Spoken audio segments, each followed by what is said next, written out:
How's it going, guys? It is 1:12 a.m., 4th of May. Here in Japan, we have a difficult question, dermatology, step 1, medium difficulty question, family medicine 2CK. Before we get started, please subscribe to my channel. Really appreciate it. Give me a like, really appreciate it. Find me on Instagram, mehlman_medical, mehlman_medical. Links down below. Find me on Telegram, links to Telegram group channel down below. Now start the clip. 51-year-old man, 1 week history, worsening redness and pain in his left arm, temperature 100 Fahrenheit, works in construction. And then we have this image here, which is showing us a highly erythematous, described colloquially as fiery red, a well-demarcated lesion on the arm, which is erysipelas. Okay, so erysipelas looks worse than cellulitis, but it's actually not as bad. So erysipelas is bacterial infection of the dermis, well-demarcated, fiery red, as we have here. Cellulitis tends to be more diffusely pink. Okay, it's lighter in color. It's of the hypodermis. Now you can get lymphatic extension of erysipelas. Doesn't really matter. I'm just telling you, watching this clip, when you see an image such as this, you're like, holy shit, that looks terrible. It's actually erysipelas, but it's not as bad as cellulitis, as I just fucking said. Okay? But we're going to treat them the same, erysipelas and cellulitis. And we need to cover for both group A strep as well as Staph aureus. Now, USMLE doesn't give a fuck about which organism eclipses which. They're not going to play trivia that way, pretty much always, okay? But for the sake of it, for cellulitis, Staph aureus eclipses group A strep, strep pyogenes. Erysipelas, group A strep eclipses Staph aureus. And then for impetigo, both bullous and non-bullous, Staph aureus eclipses group A strep. So before I get into the answer choices here, you should know that topical mupirocin all over the pediatrics and family med forms for 2CK, it's used to treat impetigo only, okay? Not really assessed for step 1, but drug shows up all over the place, 2CK family medicine. For erysipelas and cellulitis, however, we're going to give orals. So let me hop to the answer choice here. Choice A, amoxicillin, wrong fucking answer. So you are never going to give amoxicillin, ampicillin, penicillin alone for skin. And the reason for that is because 90% of MSSA community staff already produces beta-lactamase. So if you give amoxicillin, penicillin, it happens to work, you got lucky. It means it was group A strep, or it was the 10% of MSSA that doesn't produce beta-lactamase. You can give amoxicillin clavulanate, which augmentin. Clavulanate's a beta-lactamase inhibitor, but as I just fucking said, never going to give amoxicillin or penicillin alone for skin. Basically never, okay? And on USMLE, it's wrong.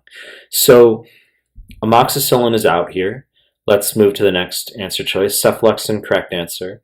Now, first generation cephalosporins, cephalexin, cefazolin, are the same for all intents and purposes as the methicillin class beta-lactams and USMLE. Methicillin class being dicloxacillin, not doxycycline, dicloxacillin, flucloxacillin. There's other agents. Students get hysterical. Okay, nafcillin, oxacillin, etc. Nafcillin's hard-hitting. That's endocarditis. When we talk about skin, oral dicloxacillin for mastitis as well. That shows up on OBS-GYN form 2CK. So these are beta-lactamase resistant. First generation cephalosporins, cephalexin, cefazolin, and then the methicillin class beta-lactams, dicloxacillin, flucloxacillin, are beta-lactamase resistant. Okay, meaning that they work against community staph, MSSA, as well as group A strep. So that's the answer for how we treat skin.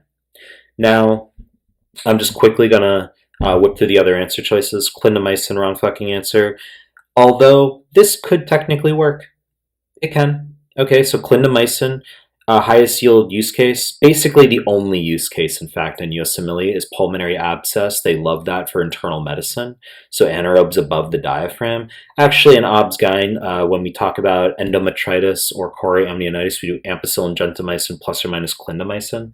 But pulmonary abscess, but in theory, you can use it for skin. Okay, there are variations in treatment regimens. If anyone watching this clip has done ID, okay, so infectious disease terms, but you can use clindamycin for skin, but I've never seen it assessed that way in USMLE. And cephalexin, first generation cephalosporin, is very conspicuous. It stands out for an obvious answer here. So let's just continue real quick. Gentamicin, wrong fucking answer. So aminoglycoside. So this is going to be combined with vancomycin as empiric treatment for endocarditis. And then we have ampicillin, gentamicin. That's just a standard treatment that can be used for many things. So as I just mentioned a moment ago, endometritis, chorioamnionitis can also be used for pyelonephritis. USMLE doesn't obsess over the use cases for gentamicin as much as they care that it can cause acute tubular necrosis and ototoxicity. And this is going to treat gram-negative rods. Okay, so this isn't going to be used classically for skin. Wrong fucking answer. Try to see vancomycin, wrong fucking answer. So vancomycin has very poor skin penetration. So even if we had MRSA for skin, we don't treat it with vancomycin. We could give clindamycin. Okay, USMLE is not going to assess you on MRSA for skin. Okay, you can give doxy, you can give sulfonamides, you can give linezolid. Okay, there's other treatment regimens, but vancomycin classically for endocarditis with gentamicin, as I talked about. So that's your empiric treatment. Vanc can be combined with ceftriaxone, empiric for meningitis. Vanc is also used just in combination with third or fourth generation cephalosporins, broad spectrum antibiotic therapy for nosocomial ventilator acquired infections. Okay, so your take home for this clip here is when you have a skin infection, erysipelas cellulitis, you need to cover for both group A strep, that's Strep pyogenes, as well as Staph aureus. 90% of community staph MSSA already produces beta-lactamase. So if you give amoxicillin, ampicillin, or penicillin alone, it's not going to work most of the time if it happens to be staph.